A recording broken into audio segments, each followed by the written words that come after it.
ओ भगवान की जय, प्यारे कृष्ण कन्हैया लाल की जय। श्री योग वासिष्ठ महारामायण स्थिति प्रकरण चल रहा है और आज है 25वां सर्ग। श्री राम जी ने पूछा, हे भगवान, आप संसार के दूर करने वाले हैं, यह आपने क्या कहा? इसको खोलकर कहो कि दाम, ब्याल और कट की नाई कैसे और भीम, भास, दट की स्थिति कैसे है। जैसे वर्षा काल के मेघ तपन को दूर करते हैं और मोर को शब्द करके जगाते हैं, तैसे ही तुम अपनी कृपा से जगाओ। वशिष्ठ जी बोले, हे राम जी, प्रथम इसकी नाई स्थिति हो, पीछे जो इष्ट हो उसमें विचरना। पाताल में संबर नाम एक दैत्य राजा, मायावी और सर्व आश्चर्य रूप मन के मोहने वाला था। उस दैत्य ने अपनी माया से आकाश में एक नगर रचा और उसमें बाघ, दैत्यों के मंदिर, सूर्य, चंद्रमा और अनंत ऐश्वर्य से संपन्न दैत्यों और रत्नों की स्त्रियां रची, जो गान करती थीं और जिन्होंने देवताओं की स्त्रियां भी जीतीं। उसने वृक्ष बनाए जिनमें चंद्रवत फल लगे और श्वेत पीत रत्नों की कमलिनी और सुवर्ण के हंस, सारस और कमल सुवर्ण के वृक्षों की बड़ी शाखाओं पर बैठे हुए बनाए और कंज के वृक्ष जिनमें कमल वृक्ष के फूल लगाए और रत्नों से जड़े हुए सुंदर स्थान, बर्फ की नाई शीतल बगीचे, वन स्थान चंदन के रचे। इंद्र का नंदन बन किंतु उससे विशेष और सर्व ऋतु के फूल लगाए। उनमें दैत्यों की स्त्रियां क्रीड़ा करती थीं और बड़े ऐश्वर्य रचे थे। विष्णु और सदाशिव के सदृश ऐश्वर्य संयुक्त अब उसने अपना नगर किया और बड़ी प्रकाश संयुक्त रत्नों के तारागण रचे। जब रात्रि हो तब वे चंद्रमा के साथ उदय हों और पुतलियां गान करें। माया के हाथी ऐसे रचे जो इंद्र के ऐरावत को जीत लेवें। इसी प्रकार त्रिलोकी की विभूति से उत्तम विभूति उसने रची और भीतर बाहर सर्व संपदाओं से पूर्ण किया। सब दैत्य मंडलेश्वर वंदना करते थे। आप सब दैत्यों का राजा, शासन करने वाला हुआ और सब उसकी आज्ञा में चलते थे। बड़ी भुजा वाले दैत्य उस नगर में विश्राम करते थे। निदान जब शंबर दैत्य शयन करे अथवा देशांतर में जाए, तब अवकाश देख के देवताओं के नायक उसकी सेना को मार जावे और नगर लूट ले जावे। तब संबर ने रक्षा करने वाले सेनापति रचे, पर समय देख के देवता उनको भी मार गए। संबर ने यह सुन के बड़ा कोप किया और जी से ठाना कि इनको मारूं। ऐसे विचार के वह अमरपुरी पर चढ़ गया और देवता भयभीत होकर सुमेरु पर्वत में भवानी शंकर के पास अथवा वन, कुंज और समुद्र में जा छिपे। जैसे प्रलय काल में सब दिशाएं शून्य हो जाती हैं, तैसे ही स्वर्ग शून्य हो गया। तब दैत्यराज अमरपुरी को शून्य देख के और भी कोपवान हुआ और उसमें अग्नि जलाकर लोकपालों के सब पुर जला दिए और देवताओं को ढूंढता रहा, परंतु वे कहीं न दिखे। जैसे पापी पुण्य को देखे और वे कहीं दृष्ट ना आवे, तैसे ही देवता कहीं दृष्ट ना आए। तब शंबर ने कुपित होकर ऐसे बड़े बली 3 राक्षस सेना की रक्षा के निमित्त माया से रचे कि वे मानो काल की मूर्ति थे और उनके बड़े आकार ऐसे हिलते थे मानो पंखों से संयुक्त पर्वत हिलते हैं। उन्हीं के नाम दाम, ब्याल, कट हैं। वे अपने हाथों में कल्प वृक्ष की नाई बड़े बड़े शस्त्र और भुजा लिए यथा प्राप्त कर्म में लगी रहें। उनको धर्म और कर्म का अभाव था, क्योंकि पूर्व वासना कर्म उनको ना था और निर्विकल्प चिन्ह मात्र उनका स्वरूप था। वे अपने स्थूल शरीर के स्वभाव सत्ता में स्थित ना थे और अनात्म भाव को भी नहीं प्राप्त भय थे। एक स्पंद मात्र कर्म रूप चेतना उनमें थी, वही कर्म का बीज चित्त कलना स्पंद रूप हुई थी। वे मननात्मक शस्त्र प्रहार को रचते थे और उसी को करते, परंतु हृदय में स्पष्ट वासना उनको कोई न फुरती थी। केवल अवकाश मात्र स्वभाव से उनकी क्रिया हो। जैसे अर्ध सुषुप्त बालक अपने अंग को स्वाभाविक हिलाता है, तैसे ही वह वासना बिना चेष्टा करें। वे गिरना और गिराना कुछ ना जानते थे और ना यही जानते थे कि हम किसी को मारते हैं अथवा हम ही मरते हैं। वे ना भागना जाने और ना जाने कि हम जीते हैं व मरते हैं। जीत हार को वे कुछ न जाने, केवल शस्त्र का प्रहार करें। जैसे यंत्री की पुतली तागे से चेष्टा बिना संवेदन करती है, तैसे ही दाम, ब्याल और कट चेष्टा करें। वे ऐसे महाबली थे कि जिनके प्रहार से पहाड़ भी चूर्ण हो जावे। उनको देख के संबर प्रसन्न हुआ कि सेना की रक्षा को बड़े बली हैं और इनका नाश भी उनसे ना होगा, क्योंकि इनको इष्ट अनिष्ट कुछ है नहीं। जिनको इष्ट अनिष्ट का ज्ञान और वासना नहीं है, उसका नाश कैसे हो और वे कैसे भागें। जैसे देवता के हाथी बड़े बली होके भी सुमेरु के नहीं उखाड़ सकते, तैसे ही देवता बड़े बली भी हैं, परंतु इनको ना मार सकेंगे। ये बड़े बली रक्षक हैं। इति श्री योग वासिष्ठे स्थिति प्रकरणे दाम ब्याल कटोत्पत्ति वर्णन नाम पंचविंशतितमः सर्गः। बोलो वृंदावन बिहारी लाल की जय। श्री वशिष्ठ जी बोले कि हे राम जी, इस प्रकार जब निर्णय करके संबर ने दाम, ब्याल, कट स्थापन किए, तो जब देवताओं की सेना भूतल में आती थी और संबर चढ़ता था, तब वे भाग जाते थे। निदान संबर की सेना को देख के देवता भी समुद्र और पहाड़ के से उछल के निकल दोनों बड़ी सेना सहित युद्ध करने लगे। जैसे प्रलय काल के समुद्र क्षोभते हैं और सब जलमय हो जाता है, तैसे ही देवता और दैत्य सब ओर से पूर्ण हो गए और बड़े बड़े बाणों से युद्ध करने लगे। शंख ध्वनि करके जो शस्त्र चलते उनसे शब्द हों और अग्नि निकले और तारों की नाई चमत्कार हो। शरीरों से सिर कटें और धड़ काँप काँप के गिर पड़ें और दोनों ओर से शस्त्र चले, पर दाम, ब्याल, कट न भागे, मारते ही जावे। जिनके प्रहार से पहाड़ चूर्ण हो, सब दिशाओं में शस्त्र पूर्ण हो गए और रुधिर के ऐसे प्रवाह चले कि उनमें देवता दैत्य मरे हुए बहते जावे और महाप्रलय की नाई भय उदय हुआ। एक एक अस्त्र ऐसा चले जिससे शस्त्रों की नदियां निकल पड़े। कोई अग्नि रूप, कोई मेघ रूप और कोई तम रूप अस्त्र चलावे। दूसरे प्रकाश रूप, कोई निद्रा रूप, कोई प्रबोध रूप, कोई सर्प रूप और कोई गरुण रूप अस्त्र चलावे। इस प्रकार वे परस्पर युद्ध करें और ब्रह्मास्त्र चलावे और शिला की वर्षा करें। सब पृथ्वी रक्त और मांस से पूर्ण हो गई और अनेक जीवों के धड़ और शीश गिर पड़े। जैसे वृक्ष से फल गिरते हैं, तैसे ही देवता और दैत्य गिरे और बड़ा घोर युद्ध हुआ।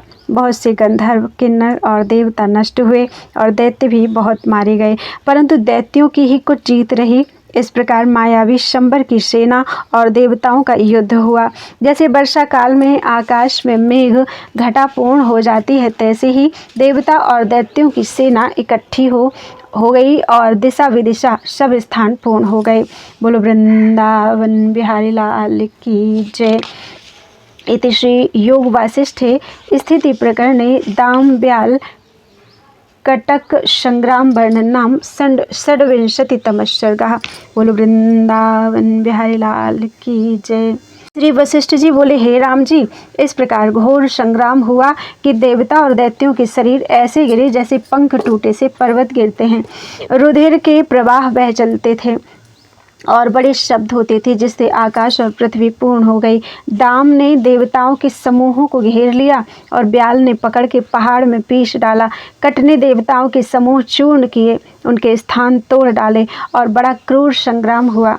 देवताओं का हाथी जो मद से मस्त था, वह ताड़ने से क्षीण हो गया, तो वहाँ से भयभीत होकर भागा और देवता भी भागे। जैसे मध्याह्न के सूर्य का बड़ा प्रकाश होता है, तैसे ही दैत्य प्रकाशवान हुए और जैसे बांध के टूटने से जल का प्रवाह तीक्ष्ण वेग से चलता है, तैसे ही देवता तीक्ष्ण वेग से भागे। जल के प्रवाहवत मर्यादा छूट गई और दाम, ब्याल, कट की सेना जीत गई। तब तो वे देवताओं के पीछे लग के मारते जावे। निदान जैसे काष्ठ से रहित अग्नि अंतर्धान हो जाती है, तैसे ही बलवान देवता बल से हीन होकर अंतर्धान हो गए और दैत्य उनको ढूंढते फिरे। परंतु जैसे जाल से निकले पक्षी और बंधन से छूटे मृग हाथ नहीं आते, तैसे ही देवता भी हाथ न आए। तब दाम, ब्याल, कट तीनों सेना सहित पाताल में अपने स्वामी संबर के पास उसकी प्रसन्नता के लिए आए। जब देवताओं ने सुना कि दैत्य पाताल में गए हैं, तब वे विचार करने लगे कि किसी प्रकार इससे ईश्वर हमारी रक्षा करे। ऐसी चिंता से आतुर हुए देवताओं को देख ब्रह्मा जी, जिनका अमित तेज है और सुंदर रक्त वस्त्र पहने हैं, देवताओं के निकट आए और जैसे संध्या काल में रक्त वर्ण बादल में चंद्रमा शोभता है, तैसे ही प्रकाशवान ब्रह्मा जी को देख के इंद्रादिक देवताओं ने प्रणाम किया और संबर दैत्य की शत्रुता से कहा कि हे त्रिलोकी के ईश्वर, हम आपकी शरण में आए हैं, हमारी रक्षा करो। संबर दैत्य ने हमको बहुत दुख दिया है और उसके सेनापति दाम, ब्याल, कट जो बड़े दैत्य हैं, किसी प्रकार हमसे नहीं मारे जाते। उन्होंने हमारी सेना बहुत चूर्ण की है। इस निमित्त आप इनके मारने को उपाय हमसे कहिए। तब संपूर्ण जगत पर दया करने वाले ब्रह्मा जी ने शांति के कारण वचन कहे, हे अमरेश, ये दैत्य अभी तो नष्ट ना होंगे। जब इनको अहंकार उपजेगा तब ये मरेंगे और तुम ही इनको जीतोगे। मैंने इनकी भविष्य देखी है। ये दैत्य युद्ध में भागना नहीं जानते और मरने मारने का ज्ञान भी इनको नहीं है। ये संबर दैत्य की माया से रचे हैं। इसका नाश कैसे हो? जिसको अहम मम का अभिमान हो उसी का नाश भी होता है, पर ये तो अहम ममादिक शत्रुओं को जानते ही नहीं। इनका नाश कदाचित नहीं होगा। जब इनको अहंकार उपजेगा तब इनका नाश होगा। इसलिए अहंकार उपजाने का उपाय मैं तुमसे कहता हूँ। तुम उनके साथ युद्ध करते रहो और इस प्रकार युद्ध करो कि कभी उनके सम्मुख रहो, कभी दाहिने रहो, कभी बाएं रहो और कभी भाग जाओ। इस प्रकार जब तुम बारंबार करोगे तब उनके युद्ध के अभ्यास बस से अहंकार का अंकुर उपजेगा और जब अहंकार का चमत्कार हृदय में उपजा तब उसका प्रतिबिंब भी देखेंगे, जिससे यह वासना भी फुर आवेगी कि हम यह हैं, हमको यह कर्तव्य है, यह ग्रहण करने योग्य है और यह त्यागने योग्य है। तब वे आपको दाम, ब्याल, कट जानेंगे और तुम उनको वश कर लोगे और तुम्हारी जय होगी। जैसे जाल में फंसा हुआ पक्षी वश होता है, तैसे ही वे भी अहंकार करके वश होंगे। अभी वश नहीं होते, वे तो सुख दुख से रहित बड़े धैर्यवान हैं। अभी उनका जीतना कठिन है। हे साधो, जो पुरुष वासना की तात से बंधे हुए हैं और पेट के कार्यों के वश हैं, वे श्लोक में वश हो जाते हैं। और जो बुद्धिमान पुरुष निर्वासनिक हैं और जिनकी सर्वत्र असंशक्त बुद्धि है, जो किसी में बंधवान नहीं होते और इष्ट अनिष्ट में संभाव रहते हैं, वे किसी से जीते नहीं जाते। जिनके हृदय में वासना है वे इसी रस्सी से बंधे हुए हैं। जिनको देह में अभिमान है, वे चाहे सर्वशास्त्रों के वेत्ता भी हों तो भी उनको एक बालक भी जीत लेवे। सब आपदाओं के पात्र हैं। यह देह मात्र परिच्छिन्न रूप है। जो पुरुष उसे अपना जानता है और उसमें सद्भावना करता है, वह कदाचित सर्वज्ञ हो तो भी कृपणता को प्राप्त होता है। उसमें उदारता कहाँ है? सबका अपना स्वरूप अनंत आत्मा अप्रमेय है। जिसको देहाधिक में आत्माभिमान हुआ है, उसने आपको आप ही दीन किया है। जब तक आत्म तत्व से भिन्न त्रिलोकी में कुछ भी सत भासता है, तब तक उपादेय बुद्धि होती है और भावना से बांधा रहता है। संसार में सद्भावना करनी अनंत दुखों का कारण है और संसार में असत बुद्धि सुख का कारण है। हे साधो, जब तक दाम, ब्याल, कट की जगत के पदार्थों में आस्था भाव नहीं होती, तब तक तुम उनको जैसे मक्खी वायु को नहीं जीत सकती, तैसे ही ना जीत सकोगे। जिसको देह में अहम भावना और जगत में सत बुद्धि होती है, वह जीव है और वही दीनता को प्राप्त होता है। वह चाहे कैसा बली हो, उसको जीतना सुगम है, क्योंकि वह तो तुच्छ कृपण है। जिसके अंतःकरण में वासना नहीं है और मक्षी का वध है तो भी सुमेरु की नाई दृढ़ भारी हो जाता है। हे देवताओं, जो वासना संयुक्त है वह परम कृपणता को प्राप्त होता है। वही गुणी गुणों से बंध जाता है। जैसे माला के दाने में छिद्र होता है तो तागे से पिरोया जाता है और जो छिद्र से रहित है वह पिरोया नहीं जाता, तैसे ही जिसका हृदय वासना से बंध गया है, उसके हृदय में गुण अवगुण प्रवेश करते हैं और जो निर्वेद हैं उसके भीतर प्रवेश नहीं करते। जिस प्रकार अहम, इदम आदिक वासना दाम, ब्याल, कट के भीतर उपजे, वही उपाय करो, तब तुम्हारी जय होगी। जिस जिस इष्ट अनिष्ट के भाव अभाव को जीव प्राप्त होते हैं, वही तृष्णा रूपी कंज कांटों का वृक्ष है, उसी से आपदा को प्राप्त होता है। इससे रहित आपदा का अभाव हो जाता है। जो वासना रूपी तांते से बंधे हुए हैं, वह अनेक जन्म दुख पावेंगे। जो बलवान और सर्वज्ञ कुल का बड़ा है, वह भी जो तृष्णा संयुक्त है तो बंधा है। जैसे सिंह जंजीर से पिंजड़े में बंधा है तो उसका बल और बड़ाई किसी काम नहीं आती, तैसे ही जो तृष्णा से बंधा है सो तुच्छ है, जिसको देह मात्र में अहम भाव है और जिसके हृदय में तृष्णा उत्पन्न होती है, वह पुरुष ऐसा है जैसा पक्षी तागे से बंधा हो और उसको बालक भी खींच ले। यम भी उसी को वश करते हैं, और जो निर्वासनिक पुरुष है उसको कोई नहीं मार सकता, जैसे आकाश में उड़ते पक्षी को कोई नहीं पकड़ सकता। इससे शस्त्र युद्ध को त्यागो और उनको वासना उपजाओ, तब वे वश होंगे। हे इंद्र, जिसको अहम मम इदम आदि वासना नहीं है और राग द्वेष से जिसका अंतःकरण क्षोभवान नहीं होता, उसको शस्त्र और अस्त्र से कोई नहीं जीत सकता। इससे दाम ब्याल कट को और किसी उपाय से ना जीत सकोगे। युद्ध के अभ्यास से जब उनका अहंकार उपजाओगे, तब वह तुम्हारे वश होंगे। हे साधो, ये तो शंबर दैत्य के रचे हुए यंत्र पुरुष हैं। इनके हृदय में कोई वासना नहीं है, जैसे उसने रचे हैं तैसे ही ये निर्वासनिक पुरुष हैं। जब इनको युद्ध का अभ्यास कराओगे, तब उनको अहंकार वासना उपज आवेगी।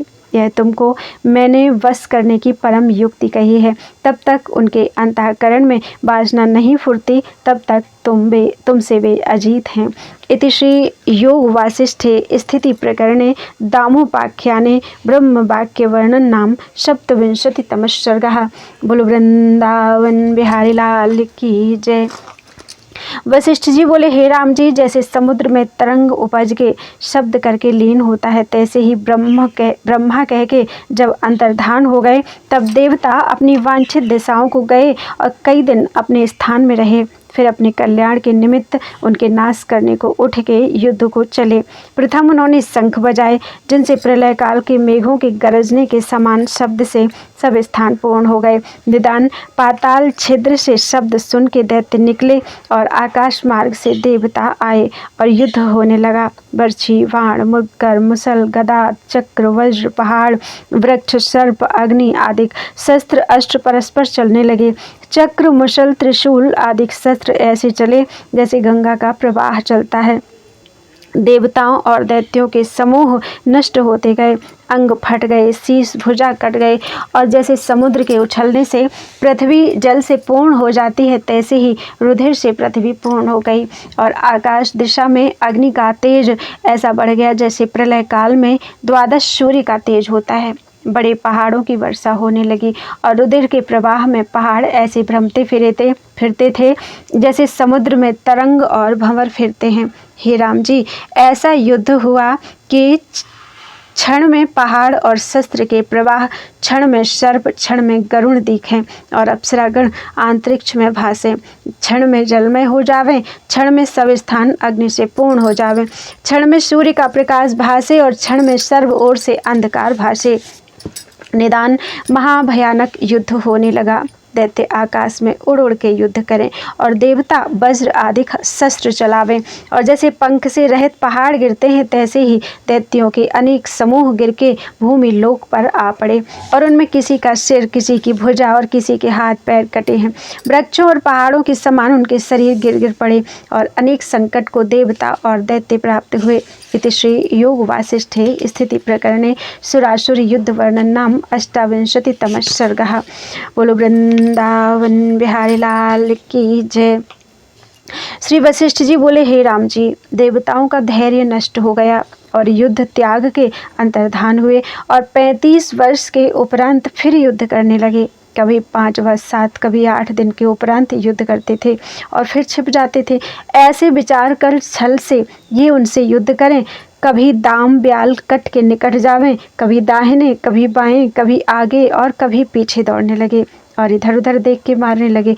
इस प्रकार जब देवताओं ने बहुत उपाय किया, तब युद्ध के अभ्यास से दाम ब्याल कट भी देवताओं के पीछे दौड़ने लगे, इधर उधर देखने लगे और अपने देहादिक में उनको अहंकार फुराया।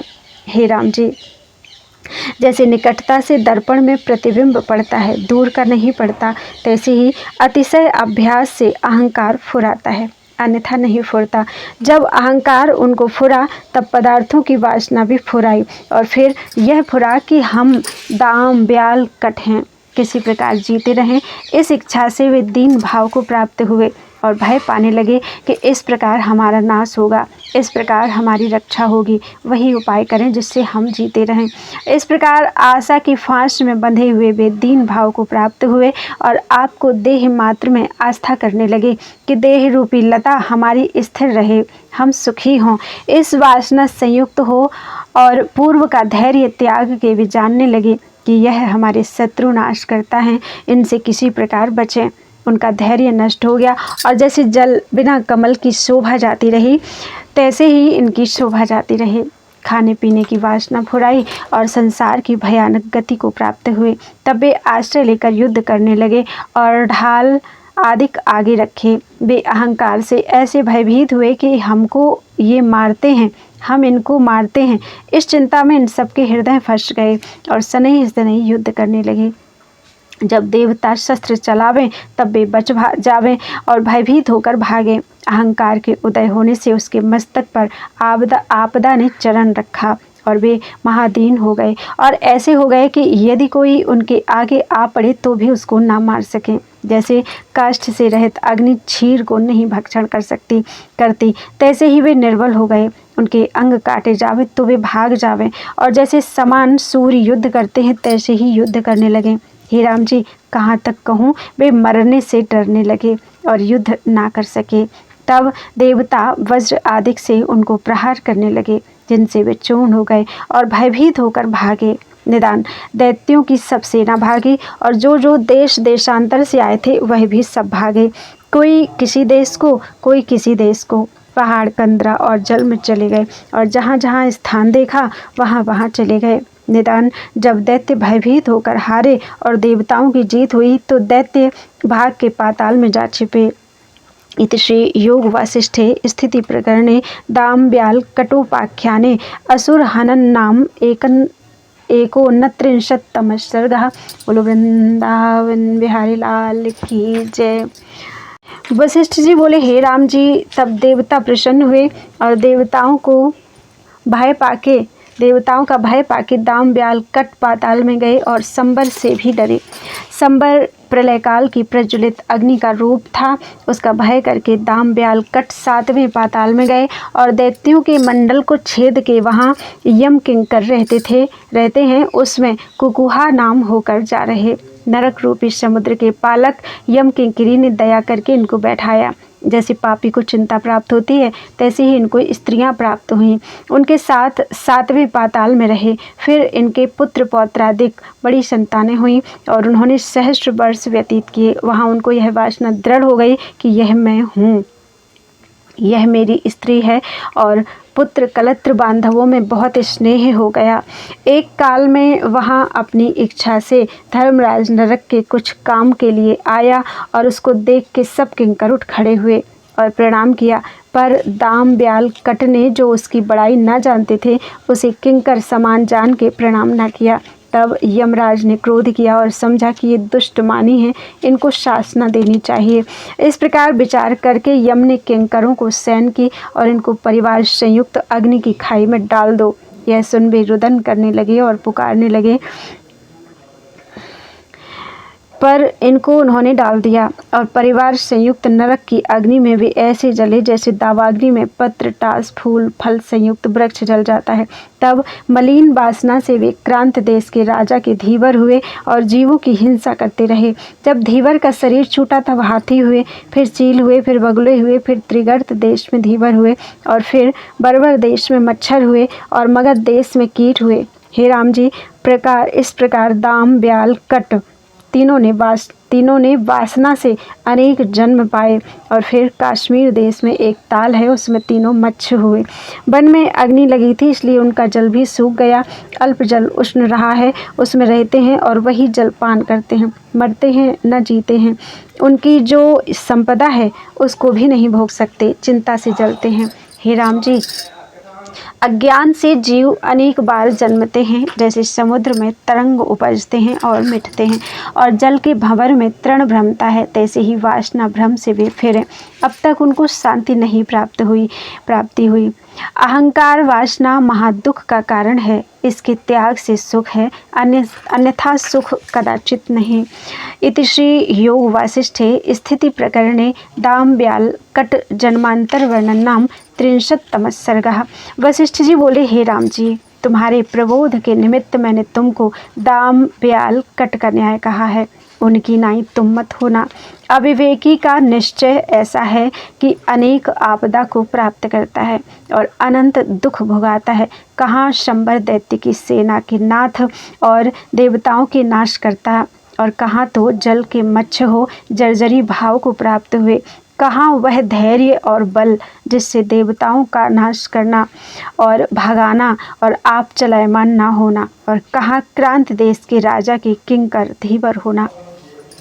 कहाँ वह निरहंकार चित्त, शांति, उदारता और धैर्य, और कहाँ वासना से मिथ्या अहंकार से संयुक्त होना। इतने दुख और आपदा केवल अहंकार से हुए। अहंकार से संसार रूपी विष की मंजरी शाखा प्रति शाखा बढ़ती है। संसार रूपी वृक्ष का बीज अहंकार है। जब तक अहंकार है तब तक अनेक दुख और आपदा प्राप्त होती हैं। इससे तुम अहंकार को यत्न करके मार्जन करो। मार्जन करना यह है कि अहम वृत्ति को असत रूप जानो कि मैं कुछ नहीं। इस मार्जन से सुखी होगे। हे राम जी, आत्म रूपी अमृत का चंद्रमा है और शीतल और शांत रूप उसका अंग है। अहंकार रूपी मेघ से वह अदृष्ट हुआ नहीं भासता।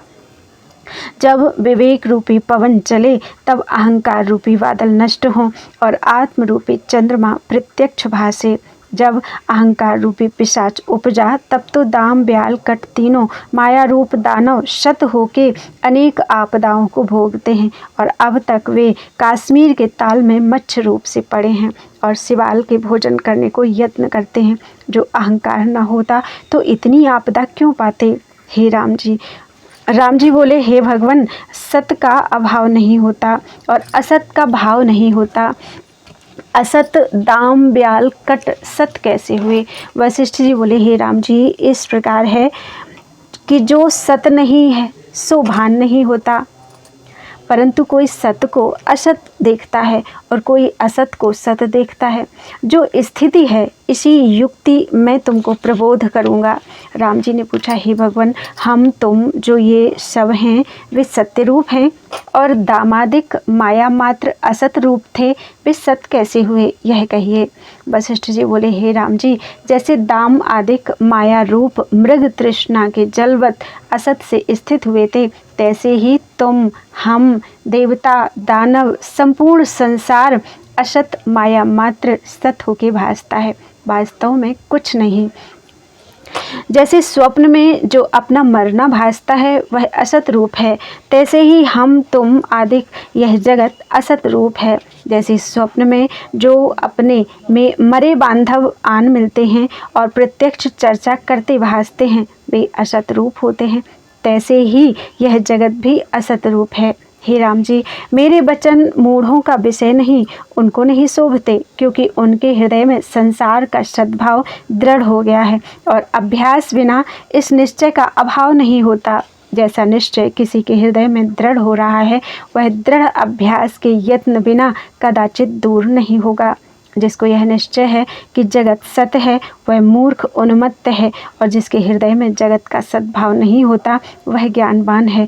उसे केवल ब्रह्म सत्ता का भाव होता है और अज्ञानी को जगत भासता है। अज्ञानी के निश्चय को ज्ञानी नहीं जानता और ज्ञानी के निश्चय को अज्ञानी नहीं जानता। जैसे मदमत्त के निश्चय को अमत्त नहीं जानता और अमत्त के निश्चय को मत्त नहीं जानता, वैसे ही ज्ञानी और अज्ञानी का निश्चय इकट्ठा नहीं होता। जैसे प्रकाश और अंधकार और धूप और छाया इकट्ठी नहीं होती, तैसे ही ज्ञानी और अज्ञानी का निश्चय एक नहीं होता। जिसके चित्त में जो निश्चय है उसको जब वही अभ्यास और यत्न करके दूर करे तब दूर होता है, अन्यथा नहीं होता। ज्ञानी भी अज्ञानी के निश्चय को दूर नहीं कर सकता। जैसे मृतक की जीव कला को मनुष्य ग्रहण नहीं कर सकते कि उसके निश्चय में क्या है। जो ज्ञानवान है उसके निश्चय में सर्व ब्रह्म का भान होता है और उसे जगत द्वैत नहीं भासता, और उसी को मेरे वचन शोभते हैं। आत्म अनुभव सर्वदा सत रूप है और सब असत पदार्थ हैं। ये वचन प्रभु के विषय हैं, ये वचन प्रबुद्ध के विषय हैं और उसी को शोभते हैं। अज्ञानी को जगत सत भासता है, इससे ब्रह्मवाणी उसको शोभा नहीं देती। ज्ञानी को यह निश्चय होता है कि जगत रंच मात्र भी सत्य नहीं, एक ब्रह्म ही सत्य है। यह अनुमान बोधवान का है, उसके निश्चय को कोई दूर नहीं कर सकता कि परमात्मा से भिन्न, परमात्मा से व्यतिरेक कुछ नहीं। जैसे सुवर्ण में भूषण भाव नहीं, तैसे ही आत्मा में सृष्टि भाव नहीं। अज्ञानी को पंचभूत से व्यतिरेक कुछ नहीं भासता। जैसे सुवर्ण में भूषण नाम मात्र है, तैसे ही वह आपको नाम मात्र जानता है। सम्यक दर्शी को इसके विपरीत भासता है। जो पुरुष हो के कहे मैं घट हूँ, तो जैसे यह निश्चय उन्मत्त है, तैसे ही हम तुम आदिक भी असत रूप है। सत वही है जो शुद्ध संबित बोध निरंजन सर्वगत शांत रूप उदय व अस्त से रहित है। जैसे नेत्र दूषण वाले को आकाश में तरुबरें भासते हैं, तैसे ही अज्ञानी को जगत सतरूप भासता है। आत्मसत्ता में जैसा जैसा किसी को निश्चय हो गया है, तैसा ही तत्काल होकर भासता है। वास्तव में जैसे दाम आदिक थे, तैसे ही तुम हम आदिक जगत हैं और अनंत चेतन आकाश सर्वगत निराकार में स्फूर्ति है, वही देहाकार होकर भासती है। जैसे संबित का किंचन दामादिक निश्चय से आकारवान हो भासे, तैसे ही हम तुम भी फुरने मात्र हैं और संवेदन से फुरने से ही स्थित हुए हैं। जैसे स्वप्न नगर और मृग तृष्णा की नाई भासती है, नदी भासती है, तैसे ही हम तुम आदिक जगत आत्म रूप भासते हैं। प्रबुद्ध को सब चिदाकाश ही भासता है और सब मृग तृष्णा और स्वप्न नगरवत भासता है। जो आत्मा की ओर जागे हैं और जगत की ओर सोए हैं, वे मोक्ष रूप हैं, और जो आत्मा की ओर से सोए और जगत की ओर से जागे हैं, वे अज्ञानी बंध रूप हैं। पर वास्तव में ना कोई सोए हैं, ना जागे हैं, ना बंधे हैं, ना मोक्ष है, केवल चिदाकाश जगत रूप होकर भासता है।